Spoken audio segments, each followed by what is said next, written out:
Before the next episode of X Job Downloaded starts, I have a big favour to ask. If you've enjoyed any of our episodes so far, please can you click on the follow button on your platform. I'm on Apple, Spotify, Google, Amazon and YouTube. It costs nothing to follow, but makes a real difference to me as a podcast producer. Thank you.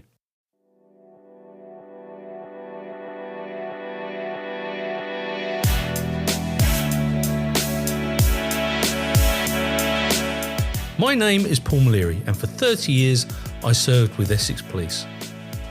During this time I interviewed suspects for murder, abduction, rape and extortion, plus a variety of other crimes.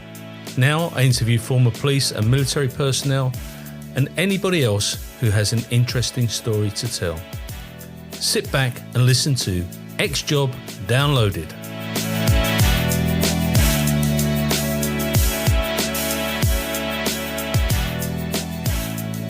This interview is being tape recorded. My name is Paul Maleary and this is X Job Downloaded. And today I'm going to interview Robert DAmico. Have I said that correctly, sir? You did. Fantastic. Now, Rob is a former member of the US Marine Corp and was with the FBI for some considerable time. But before we get underway, Rob, what was the inspiration to join the US Marine Corps and then go on and join the FBI? I'm not actually sure, but I'm trying to think what year my mom had found it. She was cleaning out the house. She found something I'd written in second grade, and it said, "What do you want to be?" And it had Marine and FBI agent.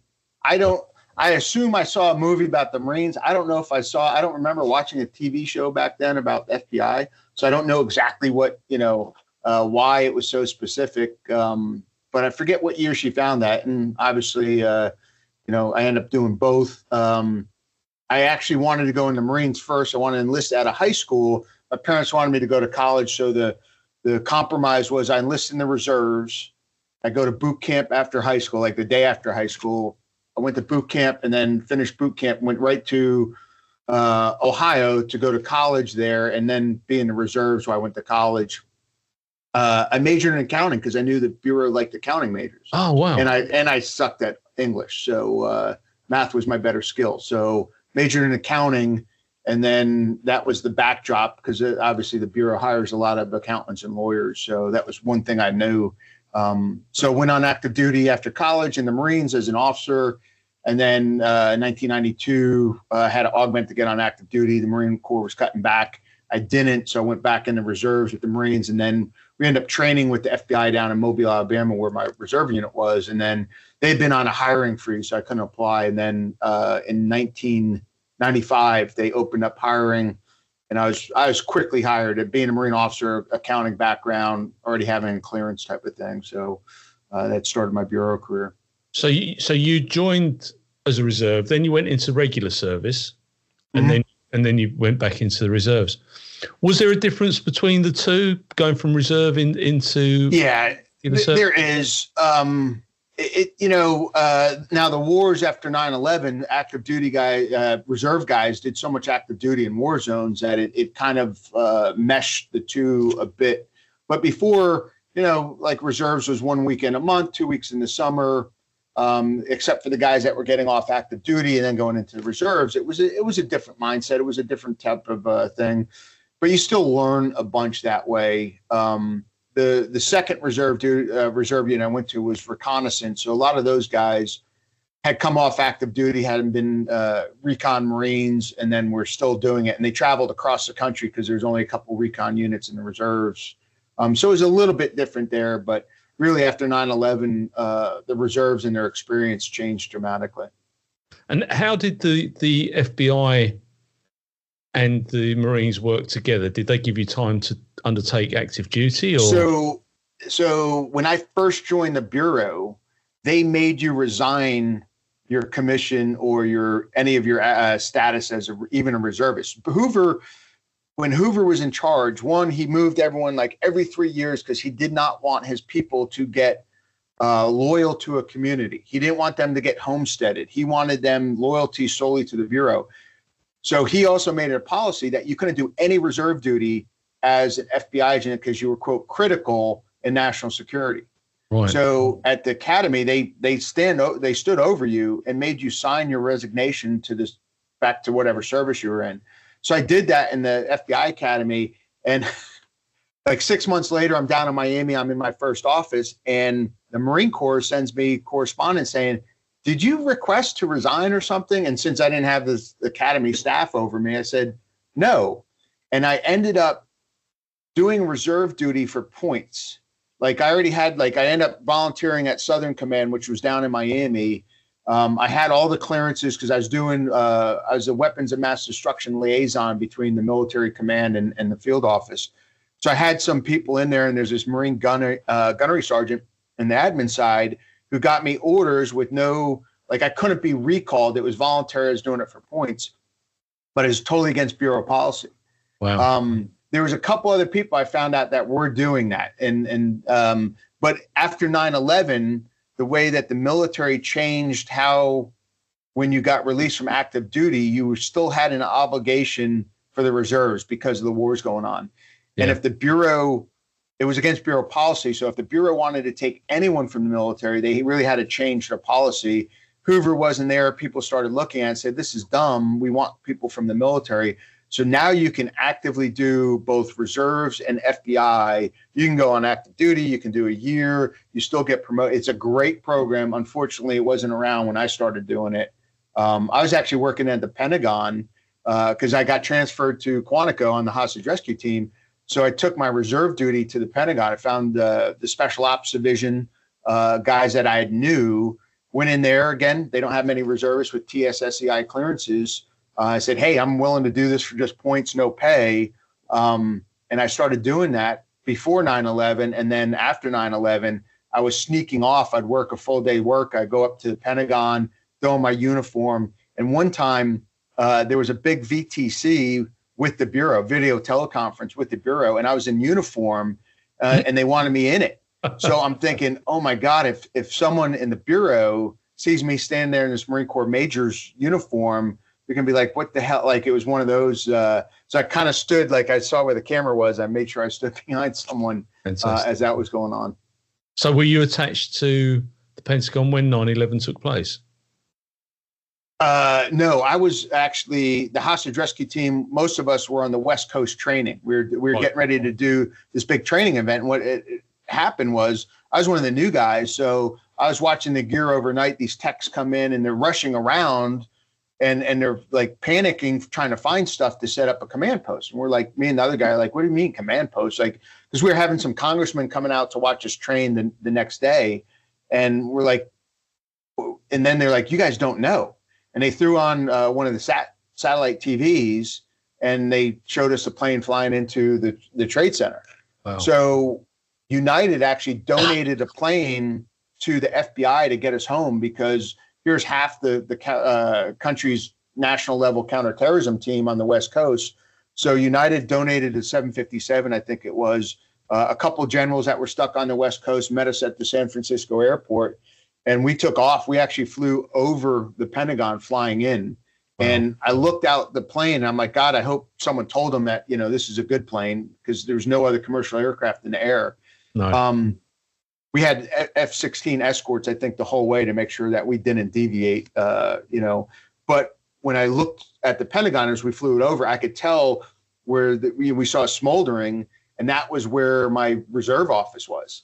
Wow. So, like, it was one of those very surreal moments coming in that night, flying over the Pentagon and seeing that. Yeah, I bet it was. So where did you come from in the USA? Where's home for you? I grew up in northern New Jersey. It's I always tell, well, if you don't know, just look where The Sopranos was filmed. I grew up there. Basically some of the scenes in Sopranos, Fountains of Wayne was a big thing where you buy fountains for your yard and stuff, which, some of the mob guys love, was in scenes, and that was right down the road where I grew up. I've flown into Newark, and of course you can see the skyline from a different perspective when you come into Newark, and it's an amazing place. And I've got a number of friends in New Jersey. What's really funny, like our high school senior year photo, we have a flag, and we may have taken the flag our senior year from a place. It's huge. I mean, the flag's huge. It's literally like 70 feet by 30 feet. And we didn't understand how much it was actually worth when we thought of that great idea. But when we did our senior class photo, I think statute of limitations is over on that one, so I can talk about it. Yeah. But we kept this flag hidden. And then the senior photo, we picked Liberty Park to do our picture. So you have this flag and literally like 30 people can be behind it. So we surrounded the flag with the entire senior class, and behind us, you could see the World Trade Centers. And that's our class picture. And there's a number of people from my town who died in the World Trade Centers. I have some friends whose, husbands had died, and some real tragedy in that. But, the connection to, 9/11 in the World Trade Centers. My sisters lived in Battery Park City, which is right by the Trade Center. My one sister worked in it for a while. So there was a lot of connection. And when that happened, it was just really unbelievable. Horrendous. Can you believe that's 23 years ago this September? No, time does fly. Yeah, it does. And yeah, it's a very sobering place to go to. But you're at high school. Were there other kids there that were going to go and become Marines and then join the FBI, or were you the only one? It's funny. There's a number of guys that I joined the Marine Corps with, Sean and John. John, he went enlisted with me, but he went active duty enlisted. Dude was unbelievable. So they did like 35 dead hang pull-ups. He was just a stud. He ended up just doing one term though. And then Sean was another guy that wanted to go into Marines and did it through college and went on as an officer, who I still talk to both of them. And then, so there's some people that want to be Marines, and really no one mentioned FBI. The only thing that happened in their town that people knew about the FBI is there was a shopping center right across the high school. And like, I think as sophomore, junior, and senior, you could go over there for lunch type of thing instead of eating it in the cafeteria. And that's where a lot of them did. And one day at like lunch, there's a bunch of like, students out there getting, food for different places. All of a sudden this van pulls up and this guy's walking out of this Stop and Shop grocery store. And the van opens, like 3 guys get out, jump them and put them in the van and drive off. And it turns out it was our mayor. And everyone thought it was like a mob hit. Cause I mean, we grew up around, mob guys. So we kind of like, oh, geez, turns out it was the FBI. They had indicted him and they wanted to, grab him and try to probably get him to cooperate beforehand. So that eventually came out. So that's the only thing FBI in high school. And people, I have to admit, we had a pretty wild time, and everywhere from like middle school, grade school, we used to play mob on the playground, like, as when you're a little kid and stuff. So there was a lot of people surprised I went in the FBI. I went back to the first reunion, and they're like, "You're doing what?" Like there's some shock value in that. Yeah, because how far are you from Hoboken? Probably like 15 miles. Like everything took so long to drive up there because of traffic. I thought like Long Island was like 5 states away, and I figured out later when there's no traffic, it's like a 20-minute drive. But yeah, Hoboken right on the edge is because Giant Stadium's kind of in Secaucus was like 12 miles from my house, and Hoboken's just before the bridge. The home of Frank Sinatra. The when you went to the academy, you had a background in accountancy. Was that a common degree to have when you went in? Oh my God, it was funny. So your class back then was about 50 people, 50 new agents and stuff. And the first day you sit in your chairs and you introduce yourself. And I was at the front and they started in the back. And one of the guys sitting next to me, Dan, really good friend of mine, great agent who retired.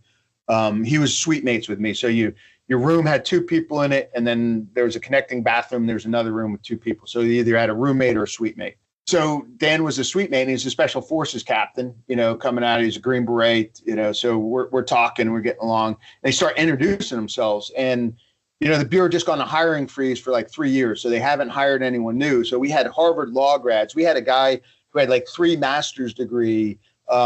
We had a rocket engineer from Pratt Whitney, and like all these, like I'm sitting there thinking in the Marine Corps, having an accounting degree was like, you had a lot of history majors and, physical, like, so my degree in the Marine Corps is a bit different, but in the FBI, I'm looking at Dan going, are we like cannon fodder, or are we supposed to take the rounds so we can save, these smart ones? But I have to admit that I did beat the Harvard law grad on the law test in there. I kind of took my academics seriously with that. Just that was fun, in fact. But yeah, the degrees are the Bureau really does hire everyone. And it's more of a process. They like accountants and lawyers. One, I think accounting, because accounting is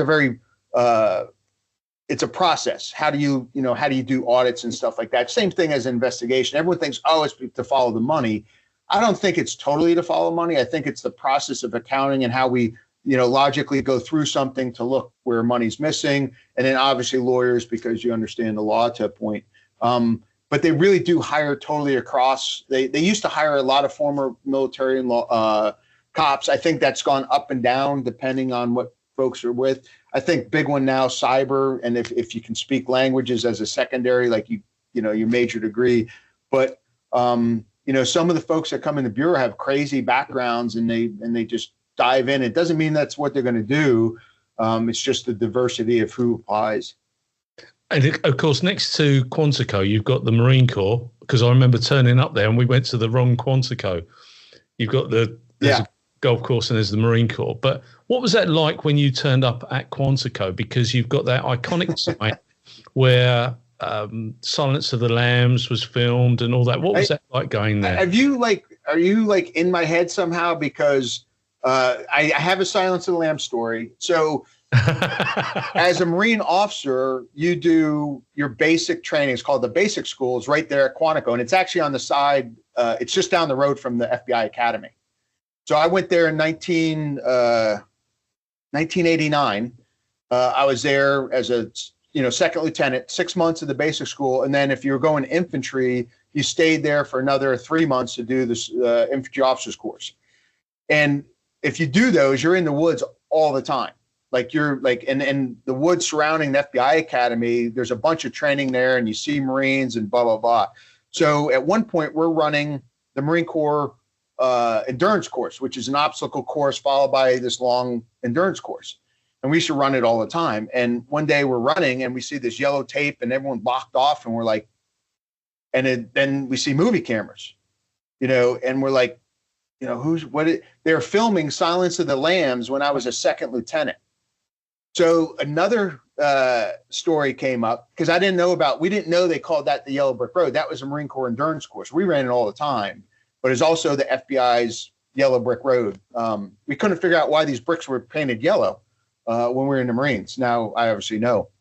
So another time though, we're at infantry officers course, and it was a day of the Marine Corps were changing tactics to small unit leaders leading more and doing things. So we were out running around at night all the time. We maybe slept an hour. You go out Sunday night, Monday, you didn't get much sleep, and you're running around the base doing all kinds of infantry stuff. And at one point we brought some chaos on, and we had to like escape and evade to the secondary LZ. And it really wasn't part of the problem. We kind of made it that way. And the Marine instructors, they're all captains, were trying to rally us up because we were way outside the exercise. And so we had thrown this log in a road because we couldn't make it on foot to the secondary LZ. So we were going to commandeer a vehicle. And we threw this log on the road to block the road. And the first, car up is this Humvee with one of our captains. And we ambush them. We jump out with our, guns, even though we had blanks and stuff, and we were threatening to take his vehicle. And he's like, guys, you can't do this. This is not part of the problem. So then all of a sudden we see this pickup truck coming, and we're like, okay, you can go. And he looks at he goes, do not take a, civilian car. Do not do that. So we're like, oh, no, we won't. So sure enough, the pickup truck comes up. And they're looking at us, and it's a bunch of guys in tactical gear, like camis and stuff, but they got beards and all. And it turns out that they're guys from the FBI's hostage rescue team, and they were out training and they're driving back. And there's a lot of former Marines on HRT, And one of them was like, they're like, hey, what are you guys doing? We're like, hey, we got to get to LZ Sparrow in like, 15 minutes. They're like, jump in. So we jump in the back of the pickup truck. We're laying down there, and they're driving. A couple of them are sitting up in the back of the pickup truck. And as we're kind of sticking our heads up, we pass by this other training area, and we see the captain by the Humvee. It turns out like the base colonel is out there reviewing IOC training. And the colonel's back's to us, and the captain's facing us. We pop up out of the back of the pickup truck, and we wave at him, and he's just like shaking his head. He's like, "Oh my!" So those were my two experiences when I was with the Marines with the FBI Academy. But when I was at the Academy later in 1995, back then you could just drive up right to the FBI dorms and go in. Like there was no security around the Academy. And Oklahoma City happened when I started the FBI Academy. Oh. And they put up temporary, you couldn't get in. And now it's like, they got all the security up around the FBI Academy. But back then you could just drive in. So it changed a bunch on the interaction between the two. But there's a long history of action or relationship between the Marine Corps and FBI. The Quantico, people don't realize the history behind it, but the building sets where you do your training, they're from iconic crime scenes, aren't they? They're, the cinema. Oh, the Hogans Alley. Yeah. Yeah. So Hogans Alley is the knock-up town that's on the backside of like all your academic stuff and your, the gyms and PT stuff. So it's a town that some of the buildings, they actually just have FBI workers in there, like, or services unit that fixes everything. They have warehouses and trucks and everything else. And then part of the town is there's a bank, there's a pharmacy, there's a hotel, there's a movie theater that you're talking about, so that they can stage crimes, and FBI agents go out and they interview people, or they arrest people, or they're doing evidence, all these other things in, quote, a town. And like the movie theater has the movie that's playing, was I think where, what was that? The criminal from, the 20s and 30s. Dillinger. Yeah. So that's where the same movie that was playing when Dillinger was taken down is up on the movie theater and things like that. And, there's a social club. When I did Undercover, a bunch of our training was in there. That you had to go in and, meet a bunch of bikers or mob guys in these different, situations in a, quote, town. And that's what the Hogans Alley is called. Yeah. How did you get selected for the roles that you undertook? Because you did the undercover work, and then you went on and, obviously the world changed, and so did science, because you went into the UAV world. I mean, how did you get selected for each role? So, my first office is a funny story too. So in new agent training, like your classmates are there, and you're shooting qualifications. You have to pass all these things. And one person, I forget, she was having problems with the shotgun. Again, shotgun's a weapon that you have to qualify on, but especially with someone's weight and stuff like that, if you don't hold it well, if you're not doing well. And you get your office selected in like the first 6 weeks. So I found out my office was Miami, but you don't find out what you're going to do until you're getting close to graduation. And at one point, they sent me, because I had the accounting degree, to the white collar squad, like the healthcare white collar squad. And I'm like, are you kidding me? I like Miami, and I'm going to be doing healthcare. And I was depressed. And this one girl, she was having problems with a shotgun. So me and my sweet mate Dan just got out and helped train her to like, hey, how do you manage the recoil on the shotgun and stuff? And she ended up passing easily. And then all of a sudden, like a couple weeks later, I get a notice that they changed the squad I'm going to. And I'm going to the Violent Crimes Fugitive Squad. And I'm like, wow, that's awesome. I'm going to just go, get violent, fugitives. And I think because I found out her dad worked at the Miami office for a long time. And I think he may have had something to do with it. So if she's listening ever, thank you, because that was a great squad. So my first squad was fugitives, and it was fun. Like we just went out and just arrested, because so many fugitives come to South Florida. And at one point though, about a year in, I'm helping teaching a safe streets class to the other squads. and the organized crime squad was out there. So they break for lunch. I brought my lunch, and the supervisor was there, and he starts asking me about my background. And I tell him about New Jersey and growing up with mob guys, since he works on a squad, the mob, and then tell him, I was in the Marines, and between the Marines and FBI, I did some private security on a guy who owned a yacht type of thing. And he just looks at me and goes, "Would you like to do undercover?" And I'm like, well, that's one of the things I've always wanted to do, but normally in the Bureau, you got to have 5-7 years before they even start looking at you do undercover. He goes, "Well, we have a case where we really need someone with your background. It's a mob case. There's some other people involved, but there's a yacht involved and a nightclub, and we need a younger guy to watch. There's a main undercover, and there's someone else we're working with. We kind of need a young guy to be able to watch over things, not a main player in the case." So that's how I ended up getting picked for that, and ended up doing that 2 years deep cover against the mob. And part of it was I was supposed to be a bit role player, but the mob guy liked me. I was an Italian kid from Jersey. They liked the fact I was in the Marines and was very respectful, because if you know the mob, it's a very organized hierarchy thing. But also if you grow up, you can get in trouble talking to the wrong person. There's people, like if you're associate, who you're allowed to talk to and not allowed to talk to. And if you mistakenly do that, you can get hurt, just not that they know you're a cop, because you're doing things wrong. So having grown up in that, I kind of understood where that was. And I ended up doing fairly well in it because they kind of took to me.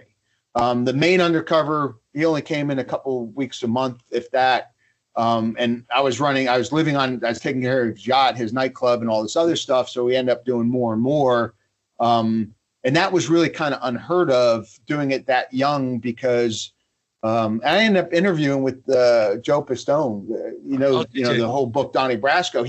He gotten back in the Bureau when Louis Freeh came back in, because he really was wronged at the end of his first FBI thing. But he was working down here, and they said, "Hey, if you interview with him and he says it's okay for you to do this undercover, we'll allow it."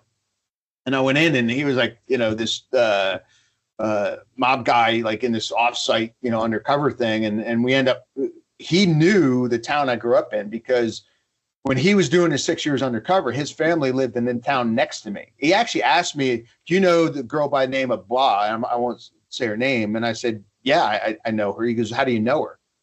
I said, she worked at the gym I worked out at. I probably asked her out every day because she's really good looking. If her steroid boyfriend ever found out, he would, beat me up. And it turns out it was his goddaughter. So we started talking about different people that we knew in the town. And a couple of them I knew personally, because I dated someone's daughter or whatever, that he knew the father from the mob thing. And we happened to be, I think, at a location together before someone went to jail. They were having I was there with the guy's daughter dating her, and he was there as, it was crazy. But at the end of it, he really did say, "Hey, look, you're going to do fine against the mob guys. They're going to like you because you understand them. What you're not going to understand, all your stress is going to come from the Bureau. There's going to be jealousy in the office. There's going to be all these other politics that you don't know why." Like he said, you can always predict the mob guy, what decisions he's going to make, because greed and respect are the two things that drive everything they look at. How much money can I make, and how is it going to look to everyone else? And that drives it. He goes, "What you're not going to understand is why the Bureau is making decisions, because you don't know their motivations." And he was absolutely right, to 100%. All my stress came from the Bureau. A lot of jealousy in the office of people who wanted to do undercover, who weren't in a position, they didn't have the background, they didn't have whatever, and they looked down on you like, "Hey, why is this new guy driving my Bureau car was a convertible Corvette." I got to, again, me hanging out in nightclubs or strip clubs is not what I wanted to do. And it's as dumb as that sounds, but you're there. And it's a lot of stress trying to remember everything that you said, that they say, that they don't, you're always thinking they know who you are. So it's one of those things that go back and forth, but there's a lot of jealousy in the Bureau from people who want to do it. And then there's a lot of decisions at headquarters that you don't understand. So all my stress came from that side. He was 100% right. but it's one of those things. I ended up getting to do that. I left there, and then HRT, you got to do a 2-week selection. That's really hard. I ended up having to go through it twice. I didn't get selected the first time. Went back a couple years later, a couple more years of maturity and stuff like that. Went back up, did well, got selected, and then transferred up to Quantico in 1999 to be on HRT. And then I ended up doing a lot because of 9/11, doing a lot of overseas, embedding with the special forces overseas. I've done a lot of time in Afghanistan, both tactically on the ground, and then as an assistant legal attaché, and then the legat, who's in charge of all FBI operations. So I have almost 4.5 years in Afghanistan alone from that. When you got selected for the undercover stuff, did you go through any psychometric testing or anything like that? So they do. So it's about 8 hours of psychological testing. So they really want you to understand. They want to understand, but they also want you to understand how you are and how people perceive you in that. So it's funny because when I went up there and did it, and they're looking for a team player who can act individually. Because you are part of a team, the case undercover and the bureau, but you have to act individually type of thing. And when you look at sports like, hey, football and basketball, I think are really truly sports, but something like tennis is individual, but something like baseball, where on defense, you're out there as a team, but you have individual effort, like when you're at bat and things like that. So it's one of those that they're looking for a very focused team player that can act individually. And they have a whole, like, having done testing, they really understand who does well undercover wise. And I did very well, but the woman had told me that the doctor told me after testing, she goes, "Oh, you're like the guys across the street." And I'm like, "Well, who's that?" She goes, "Oh, the HRT guys." Because it's kind of the same thing. They have this mental block that they normally see that do well on HRT. And she had said, yeah, you have the same profile there. And ended up, obviously, a number of years later, going back to the team where they also do psychological testing, right, to get on those things. They normally just don't give them to regular agents, but if you're getting into it, and then every 6 months undercover, they take you out of it and then you go retest. It's not the full 8 hours. It's more of the stressors to see if your undercover activity is giving you stress and how you're doing mentally. They do an interview. If you're doing good, they put you back in. And if you're having problems, they'll pull you out of the undercover. And again, that comes from, Joe Pistone, having done 6 years and having all those issues and no one really looking out for him, so to speak. That's one of the big changes on the undercover side. Yeah, because I mean, the book is absolutely captivating, and he did go through an awful lot there. When you go onto HRT, Hostage Rescue Team, how often would you get deployed? So after 9/11, it got crazy. So before 9/11, there was regular team deployments for training. And then there was, if a mission came up, you would deploy. After 9/11,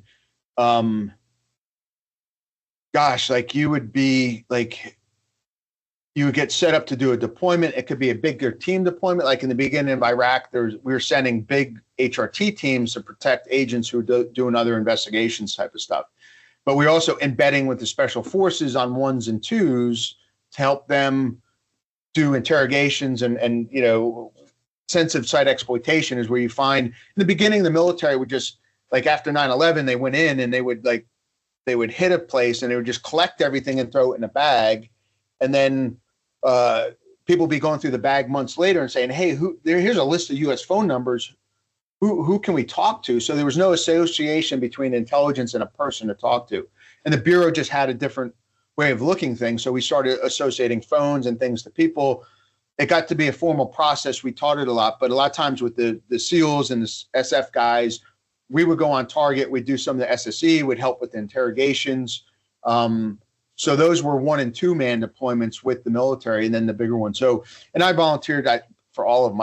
I don't know how many I did. I really don't, because it comes down. Some of the early days, we're doing 60-day deployments. We're doing 90. We're doing 4 months. And it was just everyone I could go on because I thought that's where we needed to be. I volunteered for. But even after those deployments, then you go back and you'd be on the team, and then you'd have to go to Key West for training. You'd have to go here for training. I was probably gone in those years 75% of the time. It wasn't all overseas. I do have a lot of deployments. There's some guys that volunteered more and more for the overseas stuff, and there's some guys that didn't care for it. But you were still gone a lot. It's now more formal, where it was getting crazy to how long you're gone, and the guys were leaving the team for it, and some other issues physically. So they kind of revamped it to mission support and training. So if you're on mission, you're locked down at Quantico. If something happens around the country, that's the unit that goes. And then support, you can go to all your different schools. And then your training one is before you take mission, your team, your unit is there to make sure that you do all the right qualifications to go on mission. You have, so you're kind of locked down, but so if the mission team does fly away, you're the next one up there. So they formalize it still. They're still gone a lot, but they formalize it so you had more of an understanding of when you were going to be, because it got to the point where my wife had just said, don't even tell me you're like going until you know you're going. And like there's a couple, I did some really odd ops like chasing pirates and stuff, where I deployed with the military guys, went overseas, and then it led to 2 months of chasing this pirate around Africa. And every like week I'd tell the kids I'd be home. And finally, she said, look, just don't tell them you're going home until you're going home, because it's just an up and down for them. And it was hard on them. It really was. And I think hopefully now they understand some of the reasons I was gone, because I think when they're younger, they didn't. They just knew Dad was gone all the time. Yeah. And when he says he's coming back, he lets us down. Yeah. And that's tough, isn't it? That's hard as a dad. It is. It's really tough, because you do the HRT. Like if I'm home and the kids had something, I would take off and go to it. Like there's like you can do things that way, because the team really understands when you deploy that much. Like when you're home, you got to make it count. But there's other times that you just weren't around. I was lucky though. I didn't miss a Christmas until 2015. I think was the first. Just the way things worked out. But I was gone for a lot of birthdays and other things. Cool. And then you kind of take it for granted. I remember I was off Africa on a Navy vessel with some special ops guys. We were looking for someone that was out there for a number of weeks, and it was Father's Day, and I had my own satellite phone, so I went up to the deck that night just to call the kids to let them say Happy Father's Day. And my kids knew when I call, you don't ask certain questions, you just talk. So we're going through it. And then one of my daughter's friends happened to be over, and I knew her, and she said, oh, so-and-so wants to say hello. And I said, oh, great. So I say hello. And this was probably a year or so after I chased the pirate around. So, and the pirate wasn't a counterterrorism op, so it wasn't as classified. So I actually end up getting a medal for it. So I could talk to my kids about this piracy thing, because it wasn't on the classified side. But this one, we're hunting some Al-Shabaab guys. And this friend goes, oh, Mr. D, are you hunting pirates in Africa? And the phone just gets snatched away from her. And it was my wife grabbing the phone saying, hey, goodbye, hon. We'll talk to you later. And my wife said, oh, we don't ask Mr. D where he is or say anything about that when we talk. And she felt so bad. Yeah. But here's our family thinking, well, everyone's kid doesn't ask where their dad is because they're off, some continent looking for people. And they not supposed to talk on the phone about it. So I kind of like put back on it. Like, here's my kids are, very young age. They know, well, you can't talk about things to your dad on the phone because of this. And their friend comes over and they, it's not that way in every house. So it got to a point where it was just understood. And I think there's some issues from it. If you look back on it, just not being there. Yeah, absolutely. No, I get that. I've told this story before. My son got to the national hockey finals, and actually I was in Washington when he was playing, and I'm getting updates over a mobile phone, over a cell phone as I'm working, and it's just, it is hard. I've never done the things that you've done internationally, but it is hard when it comes to balancing family life and an active career. It's one of those things like that, and my wife never gave me a hard time. She understood that's who I was. She gave me a hard time about certain things, like getting out and doing things with certain of the kids, or my son, or my other kids and stuff. Just talking about like, hey, when you're here, you need to do this, and you need to spend more time. And if the pirate story is funny, there's a show called FBI True on Paramount Plus, season 3, episode 8, is me talking about this pirate story. And hopefully, like, some people are looking at doing some other things on it. And it's really just, it's a crazy story. It's Catch Me If You Can across Africa. It has some really high ups and some really, really downs because of some things that happen. But in the beginning of the story, I'm up at Virginia Beach with the SEAL Command that I was a liaison to. And Gina had said, hey, look, you really need to do some things with Russell. And I said, okay, I'm going to come home early this week. We're going to go up. We're going to get some pizza at his favorite place. We're going to do all this stuff. And so I come home Friday morning, pick Russell up from school, and we go up to this pizza place in, Morehead City, North Carolina. And literally I get my cell phone rings, and I could tell it says non-identified number, which I know is a government, landline. Yeah. And I'm like, and it's one of the SEALs I work with. And I said, he said, hey, because he's not going to talk over, an unclassified phone at all. He's really strict. And Mitch goes, hey, remember that thing we talked about on Wednesday? And what we talked about on Wednesday was how fast could I get up to Virginia Beach from where I lived if I had to? Right. And it's a 4-hour drive. And I told him, I said, I think if I'm going blue lights, I can make it in 3 hours. And all he says is, hey, that thing that we talked, I need you to do that right now and be prepared to go somewhere, which was telling me, like, be prepared to deploy. And I said, Mitch, are you kidding me? He goes, no, I'm dead serious. And I'm like, okay.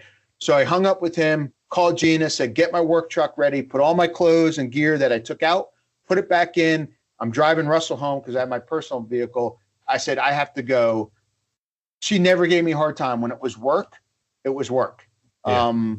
And that's how the show leads off. Because then I jumped in my car, I drove up to Virginia Beach, and I did make it in 3 hours, but I was going blue lights at about 100 miles an hour the entire time. Wow. That's bonkers. How did you get into the UAV stuff? Because we're gentlemen of a certain age, and I always put the UAV stuff down to the kids. I mean, you were very senior on that project. So I ended up coming back. I was the legat in Afghanistan, and I had planned to retire over there. Like that was going to be my last gig, and I was interviewing with some companies, and COVID hit. So all hiring kind of like ceased, and I was coming back as a GS-15. So there's not as many positions for that. And I was coming back to my old division, the Critical Incident Response Group. And I'd done everything at HRT. I really didn't want to go back to HRT. In fact, because it would have been like, oh, we'll put them here just as a kind of a whole job. So I didn't want that. Like, I'd be taking up someone else's spot. And they started talking, and I ran the HRT's tech side for a while. I like technical stuff. I like, I'm a kind of a geek at heart. So they had the counter unmanned aircraft system, and it was going more operationally, and it was taken from her. It was in between two divisions. SERG took it over, and they just kind of needed someone to run the ops.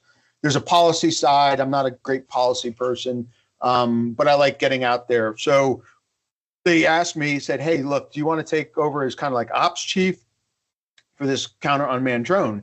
And when I was in Afghanistan, drones were an issue. They were starting to become an issue type of thing. And I said, yeah, that sounds great. And I remember getting on the first phone call. It was during COVID. So half of this was from my house. And I'm taking Teams calls and stuff like that. And I'm a technical guy. I didn't understand a word these guys said for 4 months. And I'm writing stuff down, and then I'm calling the guys back. I'm like, hey, you said this, a whole different acronym set. But then we started deploying, putting the counter drone systems up. And I learned by doing. So I climbed up all the staircases with them with equipment. I set it up, and I don't think they're used to like a GS-15, like getting that active, because I'd race them up. I'm like, hey, my time up those stairs was 37 seconds. Like, see if you can beat it with this bot. But I started learning from just watching them, because they're so smart, unbelievable what they were doing, so far out of it. And I think about 6 months, I started really kind of, okay, I understand what this is. But I'd sit and watch them. I'm like, well, why did you do that? You know, and they're like, oh, you noticed. I'm like, yeah, what are you doing? Why are you doing it? So I understood the process. I really enjoyed it. I learned a ton from them. And counter drones now is huge. Oh yeah, it is. I find it fascinating. I was watching on the news the Ukrainians using the drones to go and eliminate the Russian drone pilots, and it's very, very Star Wars. When you were out on active service, I mean, you must have lost people in the field. How did you deal with that as as an active military personnel or within the FBI? How was that? So this is tough. I just look at things a bit differently. In the beginning, there's been a number of guys from the soft community that have died while I've been there. And that's just tough. I mean, and most of them are young guys. And then I don't know, like I have a way to put it away, and eventually maybe someday all those Pandora's boxes will open, so to speak. But I did go to war later on in life. I wasn't 18 or 19. I think a lot of the PTSD, when you see some of the things that happened over there, being that young, and I think with the soft guys, you're more mature, you've seen more, you have the ability more to do things. Some of those young units, they don't have freedom of being able to, I don't want to say like get back, but when something happens, to do things. But it's tough. It really is. And you see the sacrifices, like they go out and they know they might not come back, and they still do it. And it's crazy. There's been a couple times, like I've had some really good friends from deployments, and then I'll come back into like the SEAL command, and then I'll see his picture up that he died, and I hadn't heard about it when it happened, type of thing. One of them, Josh Harris, he was a regular SEAL when I was over with him in what year was that? 2003 or 4 in Afghanistan. Just this young guy that was so good. He always led point for the SEAL platoon I was with, and we would sit and have coffee and talk all the time. Just like so much ahead of him. And then he went to a special SEAL unit, and I think it was in 2010 he got killed, and I hadn't known about it. So I saw him and met him in 2003 and 4. We stayed in touch here and there, but then he goes over to the special SEAL unit, and I go down to do a deployment with him, and I look on the wall, and there's his pictures. Mm-hmm. And I'm like, oh my God. Like it hit me hard. Because you didn't know and you wanted to do things. And then there's like Extortion 17s, when the helicopter went down and 38 people were killed. And there had to be about 20 SEALs in that. And that was a unit, when we talk about the pirate story, who I deployed with was that unit. Right. So I knew them from that deployment very well. And then 6 months later, every one of them is killed. And again, it's one of those overwhelming things that you're like, and I just believe in like people is a destiny of stuff, because I've seen you've been there, and like one guy gets killed and one guy doesn't, and there's a lot of survivor's guilt from the guy who doesn't. Like, why not me? Why him? And I've just gotten past, like, so many good people die. I don't question anymore. Like, well, why was this good person, this evil person, not killed? And then there's a few teammates who died in unfortunate things from HRT. I wasn't at them, but the team is a lot smaller, and it's just catastrophic. We had 2 guys die in a training accident. That was weird. They were doing shipboard takedowns, and there was a problem with the helicopter, and and these guys were on the rope as they're fast roping down. Helicopter almost crashed, and both of them were killed.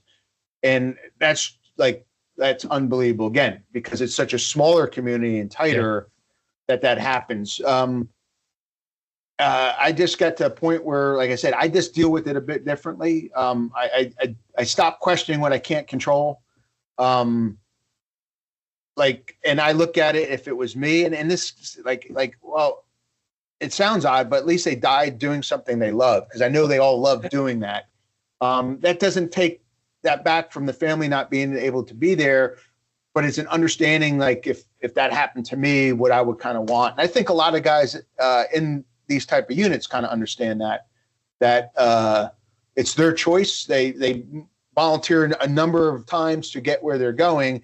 And every guy that you talk to in the SEALs and Green Berets and HRT, like if you're doing an entry, every guy wants to be the number one guy. Like, you want to be where the action is. You know, the guy behind you's got your back. And that's an incredible feeling. And if something happens during that, then it happens during that.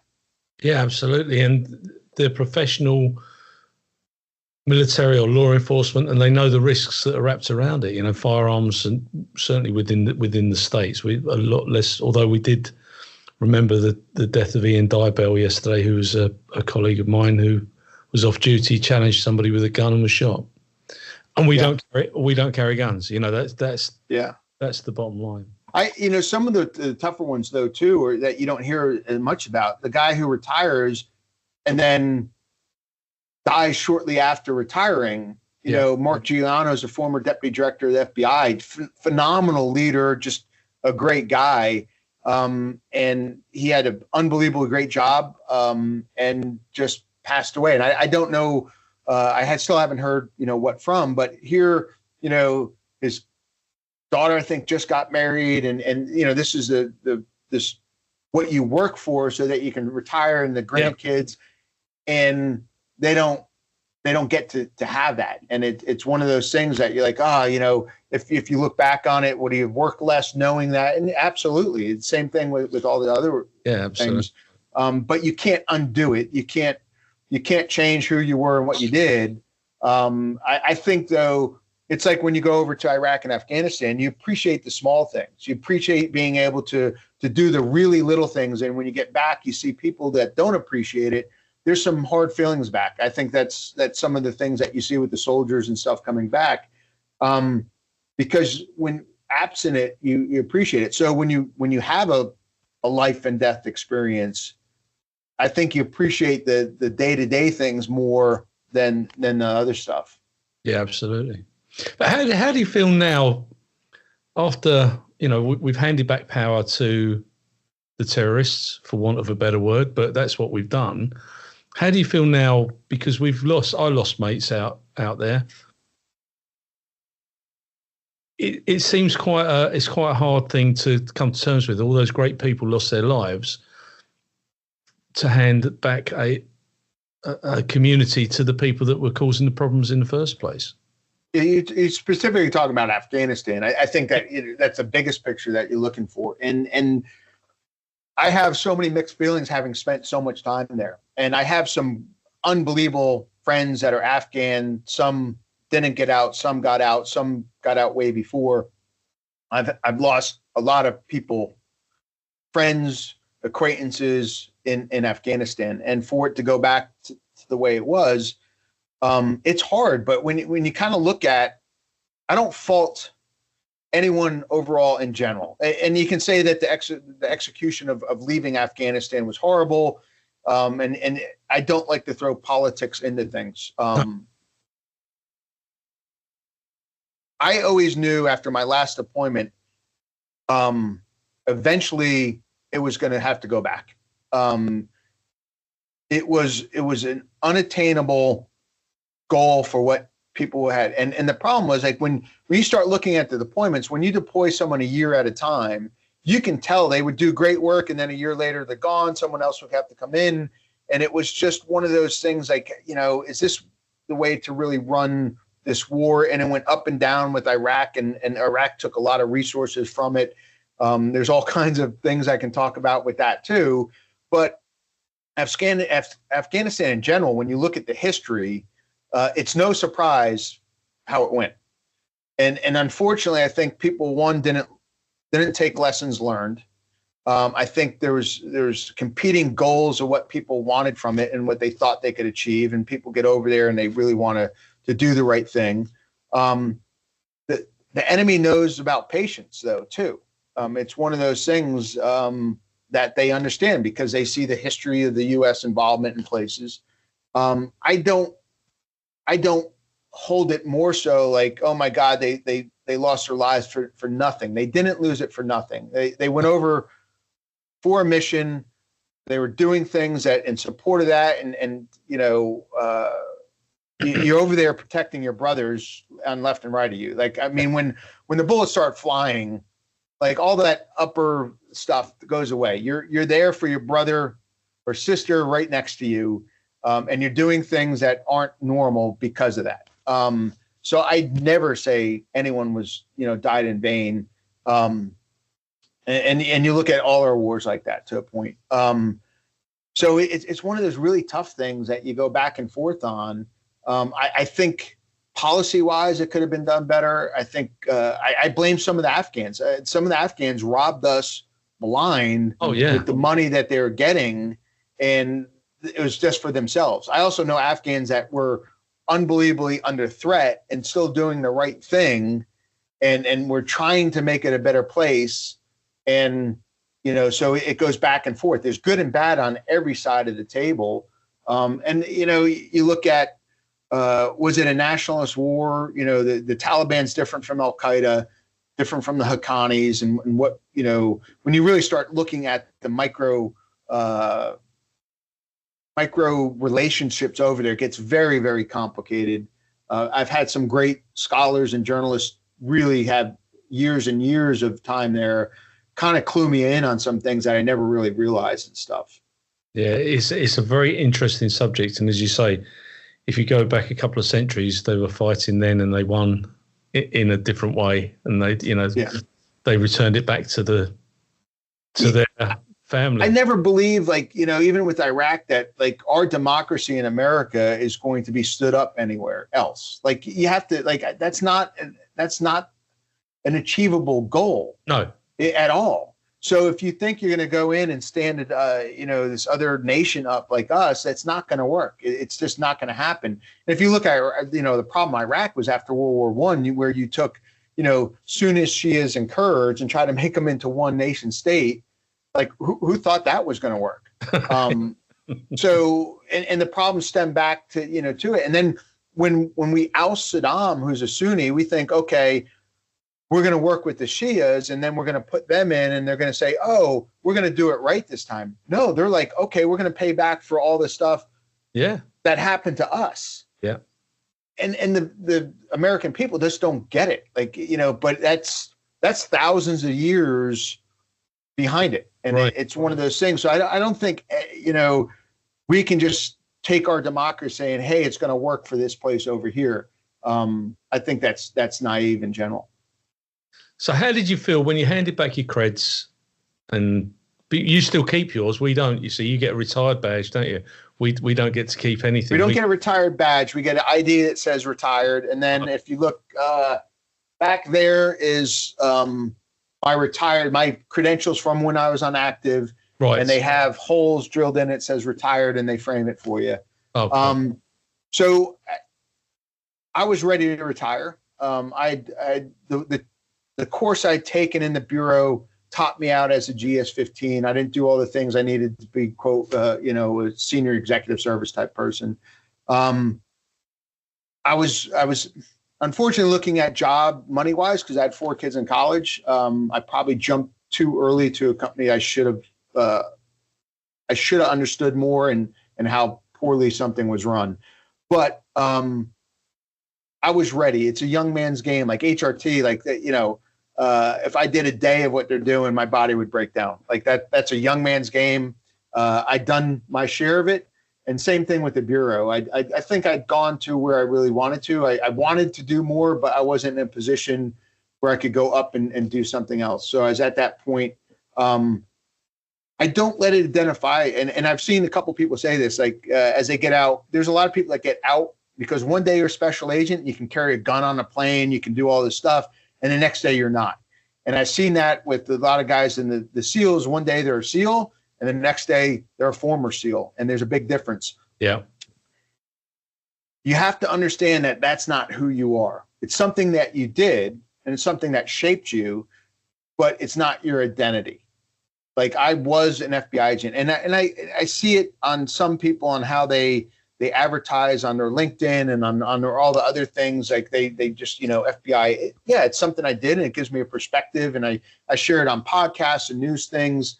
But that's not me. It's something I did. So, and I'd heard this before. So I was well aware of that dramatic change between one day you're an agent, one day you're not, and kind of understood. I still have a purpose. Like I still want to be helpful.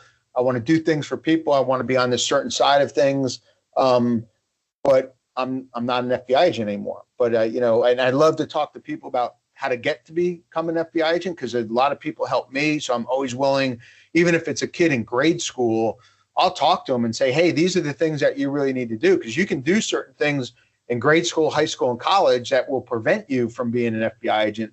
So if you really want that, you have to, this is the best way to go there, because people help me. So I always want to give back and help it for other people, but I don't regret, I wish I just was talking to a friend of mine, and he asked, and I said, what I miss most is the people I worked with. I don't miss the bureaucracy of some of the things going on, but I miss that, you can really trust. And you have a core of people that, put job before so much else, will watch your back, even though there's some politics in there. But it's not like the corporate side. I just disappointed. Even some of the guys that have gotten out of the military and go into the corporate world that are just, cowardly in how they do things. They tell you one thing and they don't mean the other. So I miss the people that I work with. And I tell people, stay like if you really love it and you don't have to leave for the money, stay as long as you want, because it is a great job. Yeah, of course. But then once you decide, that's it. Don't look back. Do you know what I find really difficult now? When I was in the cops and I had my teams, and I'd say to someone, say to the sergeant, right, can you? I'm going off duty. Can you make sure that report is on my desk before I come back tomorrow morning? And they would do it. It would be done. Everything would be done. I deal with some companies and they don't do things. It just takes so long in the outside world to get things done. And I find that really frustrating. I'm just almost 9 years into retirement. I'm just getting used to that. Yeah, we'll do it, but we'll do it at our speed. Whereas I'd be like, come on, guys, I want that. We're remanding that prisoner tomorrow. We're doing, you're going to court. We'd get it done, because it's a different feeling now. It is. And so, also people just don't show up for meetings on time. And I'm like, oh, are you kidding? But, I actually got addicted, I think, overseas to the sense of urgency. Yeah. Even there's a sense, you talk about what you experience, that's here in the States with law enforcement, but you go over to units like JSOC and these other folks overseas, the urgency is as one of the JSOC commanders told me, you're on a speeding train. You don't realize you're on a speeding train until you get off. And I've been with them. I served a number of years with them and didn't realize. Now, some of it, they got me computer systems where I could do classified work at my home. And I started doing that too. And again, I should have been doing movie night with the kids. And I'm over on my laptop. I am in the commander in Syria as he's, killing ISIS folks. Until you get off that speeding train. But the sense of urgency overseas, I got addicted to, because there was no, it was just one thing after another. And people, especially that, you would have a bunch of deployers that would be over there 4 months, and they would just, you work them 20 hours a day, and they loved it because they were doing things that they hadn't seen before and done before.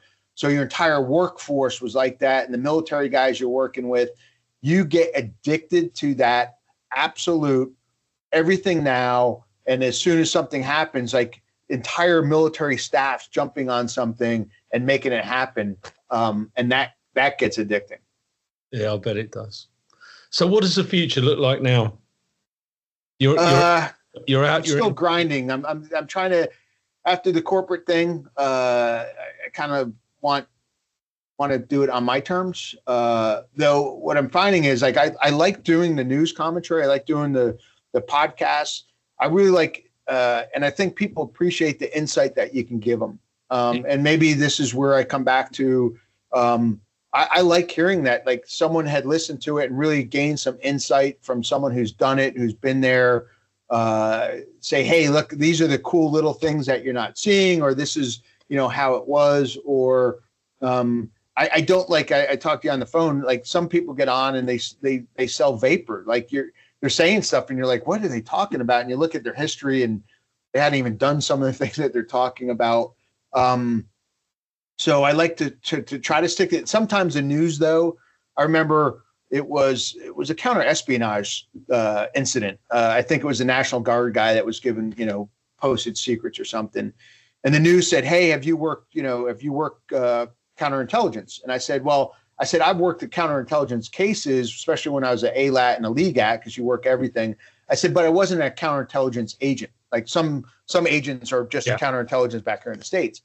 And he's like, oh, okay. And then as soon as the news pops up and my byline goes up there, Rob DAmico, former counterintelligence agent. I'm like, oh, are you kidding? Yeah. Because I'm worried about someone seeing that and saying, Rob wasn't a counterintelligence agent. And I went back to the producer. I said, hey, I told you, but they're looking for what meets their thing. So I'm careful about it. I try to label that. And it's one of those, I think, your credibility goes on the line that if people see me talking, I'm not saying something I haven't done, or if I haven't done it, but I kind of know about it, I say that to a point.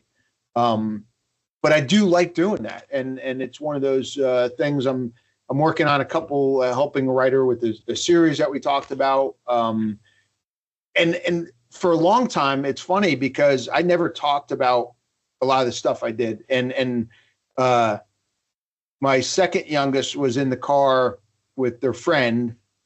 They're 14, maybe. They're both in the backseat of the Suburban and talking, and I'm driving them somewhere. And they start talking about The Sopranos. And I said, oh, that's funny. I said, you do know I went undercover against the guy that they based the main character off of. And they're like, no, are you serious? I'm like, yeah. I'm like, why don't we know this? And I'm like, I just never... I didn't know, one, you were into The Sopranos. Maybe, like, again, I was gone a lot, but it was funny.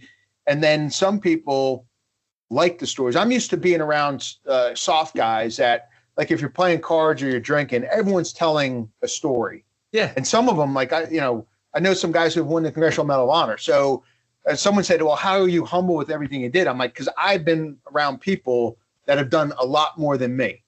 And they're humble. Like they're the quietest guy in the room, and you're finding out the dude killed the most people. Yeah. So, but when you're around soft guys, they're very secure in who they are, type of thing, and everyone's telling a story. It's not like anyone's one-upping each other. They're just telling experience, like, oh, that was cool. Like I was there right after, and all these things come out, and it's not a competition, again, because they've done these things. But on the civilian side, sometimes. I forget where I was living. I was going to a couple, weekly poker games, and I was just telling stories again about chasing pirates or whatever. And it got back to me that, oh, you're one-upping everyone. And I stopped just going because I'm like, well, that's not, I just don't have regular stories. That's not what it is. So I stopped talking a lot about it to folks that weren't, the SEALs and other guys that, have done just as much as you had, and you're just enjoying each other's stories and stuff. And then people started like really saying they wanted to hear more. And it got to a point where I went on, and I do think positive stories for the FBI need to come out. It's a great organization. It's getting hit really hard right now with all kinds of, it's gotten political. So I want people to understand what sacrifices FBI agents have done and the great work they've done. That's why I went on FBI True, and the producer of the show, former FBI agent. That's her goal, is to get good stories about the FBI out. So I absolutely agree, because it was a crazy story, lots of ups and downs. And if you watch the show, you figure that out. I also want really good people to watch the show, like kids to say, I want to do that, because they need those people to want to. They need good people to get in the bureau. So maybe some of them in second grade watch it and they write, I want to be an FBI agent, like, I did. So that's part of it too. And it's not bragging, because like when I talk about the pirate, it was a team. Like I always say I'm like Forrest Gump. I fell into things, but it's a team effort. I didn't like some of the bureau promotion things. Like they make you write, what have you done? And the final one, I didn't get the job. I forget what I put in for, but I was so tired of writing that. What I did, I haven't done anything in the bureau alone. I've been a part of a team for everything I've done. And I wrote it that way, saying like, hey, look, it's not admitting that you're not good. It's admitting that you're with the team and you're a good player on the team and you can do this. It's not a solo opportunity saying, I did this, these are my credits. Instead saying, I was with the team, I played a pivotal role. It might even not have been a big role, but it's like, every person on a football team is needed. Every person on this is needed. Yeah. And you have to do that. So I try to like bring that to some of the things that I talk about. They're team events, like great guys that I did the pirate thing with, Brian and Lance, and like unbelievable. I couldn't have done it. Like, thank God, like Brian, who was my teammate at the time, he just coming out of field office and he still had all the experience about collecting evidence. I forgot more about collecting evidence on that job, and thank God he'd just come out. So, but everyone played a pivotal role, and it wasn't one person. So it's an opportunity. I try to balance it. I get told a lot of people like, hey, you should write a book. I'm really hesitant only because a book is so individually about what I did, and it like I fell into everything. I did, but some people are like, oh, but it's a great story. I'm like, I don't want the story to be about me. I want it to be about the bureau and the people I work with. But you see, you could do a factional, couldn't you? So you could do a faction book, and it's a difficult one because I'm with you. I was part of a great team. I was one of many people that went round solving murders. That's what we did for a living. For 8 years, that's what I did, homicides. But I was a worker ant. I also get it. You have to have senior investigating officers who do their story and how they did it. But I was one of many people that did some brilliant things to bring people to justice. But, we're not shrinking violets, because if we were, we wouldn't be doing this. So yeah, it's how you sell that, because I do get some negative feedback from former colleagues because they don't want you to talk about these things, but the public need to know, because actually, in a roundabout way, they're our paymasters. They need to know they're getting value for money. And if we are getting these great stories out there, it shows that we didn't spend 30 years with our thumbs up our backsides. It is. It's a tough. I remember HRT. Like the quiet professionals. The soft guys, quiet professionals. You do your job. You don't talk about it. Well, I remember during the wars and stuff, the HRT wasn't talking about what they did, and our funding wasn't getting it. So Les was the commander, and he started, and a couple others after him started having these congressional staffers come down, and we're giving them capabilities briefs. And some guys like, oh, we should but that's how we ended up getting funding. Yep. So that the people who are, the purse strings of the United States understood what we're doing and why we needed money. Yeah. So the same feeling goes out across HRT. They've done some incredible things. And like half the people in the U.S. think HRT is hormone replacement therapy. Like they don't even know what it is. And when you're on the team, you think everyone knows about you. But if you don't start coming out with some of the stories that people see, they don't understand what the team's doing and why. Like you want someone to look at and say, that's what I want to do. Same thing like in the bureau in general. You want them to understand, and you don't want it to be that boisterous individual saying, oh, look at me. You want to be like, hey, this is what the team does. Yeah. But there's a lot of people on the team that like, no, we don't want that movie to come out. We don't want this book to come out. And I've had people talk to me about it where they've gotten some negative impact. They want to write a book. They want to talk about it.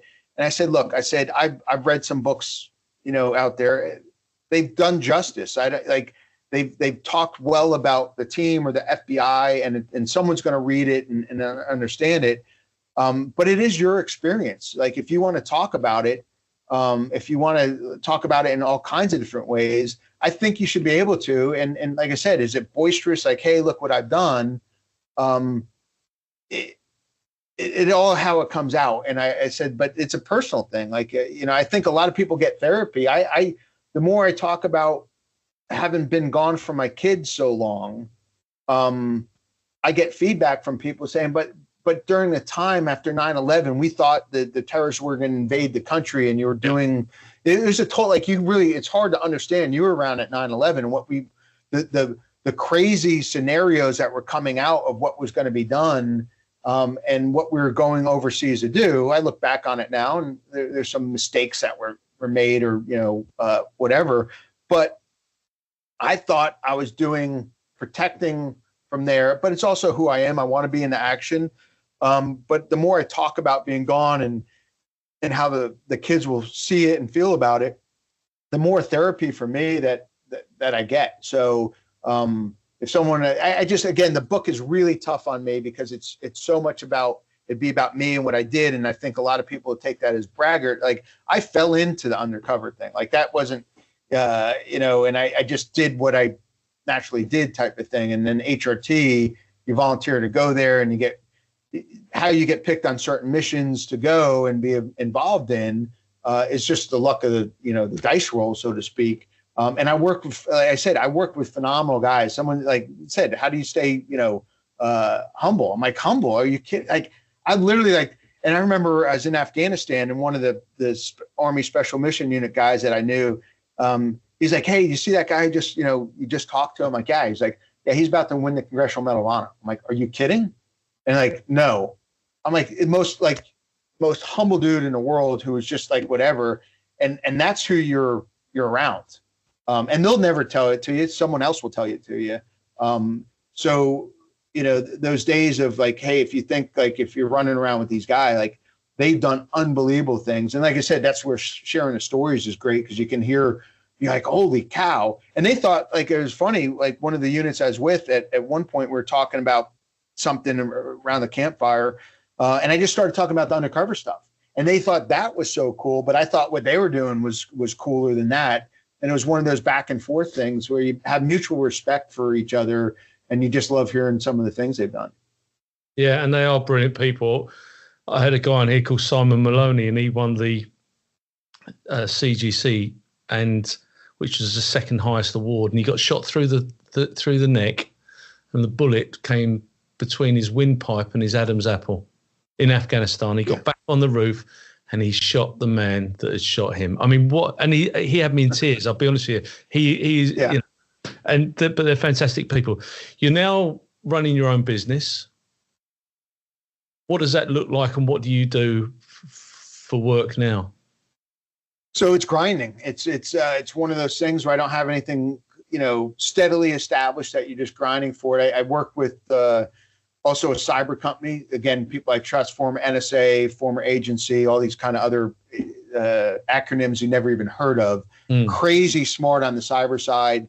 That I'm now working with them, and I really enjoy it. Again, I'm learning. I bring in a different perspective on how I do things like negotiation. So if someone's, gets ransomware and it gets encrypted, and you got to negotiate with the cyber actors to get your data back, type of thing. But also some other things. But it's great working with them, because I'm learning, but I'm also putting from an operation. I operationalize technology very well, so I'm putting that in. On the security consulting side, that can get frustrating. People, they have this threat. It's like time, and the money doesn't matter, and you need something. And then money does matter when you end up putting your cost estimate down, type of thing.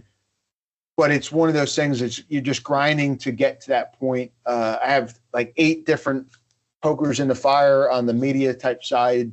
That you're hoping works out to the point where you can, my fear, I'd much rather be in a firefight than not make enough money to support the family.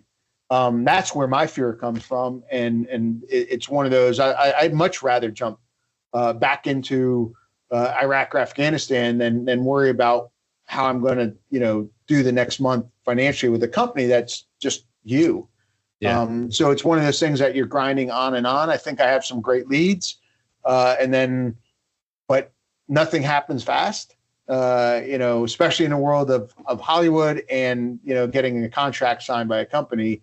But I am with some really good people. I'm with a company, Apostle X, that's actually probably half British, half American, some former SAS guys. And they're great. Like, again, it's like you can trust them. You understand it. You all had the same background. And another former FBI guy up in Boston who's just great to work with. And I think that's going to take off. It's some working with encrypted apps, what's coming from being able to use those to build networks. So I think I have some really good things out there. But you're grinding and you're worried. You're worried about the next month. You're worried about this. Is this going to come through? And it's a different worry for me. Like I said, it's something that having a government job, you kind of never worried about that. And now you're doing it. And you talk to folks, and there's ways to get through it and stuff. But it's, I guess, I don't mind the other unknown of what's going to happen when you go somewhere. It's what's going to happen with your ability to do certain things financially, because the company, isn't like, you're not getting this contract yet, or you think you are, and then they put it off, type of thing. But we're institutionalized, aren't we? Because at the end of the day, we spent 30 years not having to worry. Yeah, I worried about budgets because I used to get told off by my boss. But the reality is the job still had to be done. So we've got people out there doing the work, and I deal with all the politics and the monies at the end of it. But we were institutionalized. Now we have to worry about the budgets, don't we? The other thing, I don't know what it's like in the States, but the hardest thing for cops in this country, law enforcement who run their own businesses, is knowing what to charge. And we're very benevolent, because people will knock on your door and they'll say, I've got this problem. You say, yeah, I can do that for you, without even talking about a cost, because that's how we roll. I can do that. And then you think, would I want to be paying that? So, and then it becomes but as I say, we're quite benevolent. But listen, I've had a really good time. I hope I've asked you some questions that you haven't been asked before. You have. Yeah, oh, absolutely. I hope you've enjoyed the experience. Thank you so much for your time. But in the UK, when we take a statement under caution, we use a phrase, and the phrase is there anything you'd like to add, alter, or correct in relation to your statement? I'm not falling for that, because that's where I admit I did this, and it's one of those things. I always tell people, don't ever talk to the cops without a lawyer. What are you, crazy? Like that's the dumbest thing you can do. And you always want a good lawyer when you need one. But it's funny. So like I said, it's I haven't done this type of podcast or interview before. Like I said, I've done news commentary where you got to get what you say in 3 minutes out, and they're going to the next story. I've done podcasts where there's a couple other people on. It's cool to get their different perspective and stuff, but never kind of this interview with me. And again, it kind of oh, wow, this is about me, which again, as much as people are oh, you're an extrovert, I'm like, no, I'm not. Like I said, it is literally like a Forrest Gump career. I somehow lucked out to do what I got to do for so long, and with great people, unbelievable people. And it's funny, even from the Marines, when I do some of these, I'll have a guy saying, hey, I saw you on this, and I hadn't seen the guy in 35 years. And it goes back to a time you remember it. And it's some just unbelievable people that I've worked with, that it just so some of it it's tough, because you look back on it and everybody has helped me to get to where I've been and such like that. And I look back on some of my more immature times, oh my God, I can't believe, type of thing. And you get a little bit embarrassed of what you like then, but it is what it is. Thanks so much. Enjoy the rest of your day, and I look forward to speaking to you very soon, sir. Same here. I appreciate it. God bless, and keep safe. You too. Thanks, mate. Cheers. And thank you Cheers. to my cousin for introducing us. Yeah. Thank you for listening to this episode of X Job Downloaded. Please like, follow, and share. Your support is invaluable.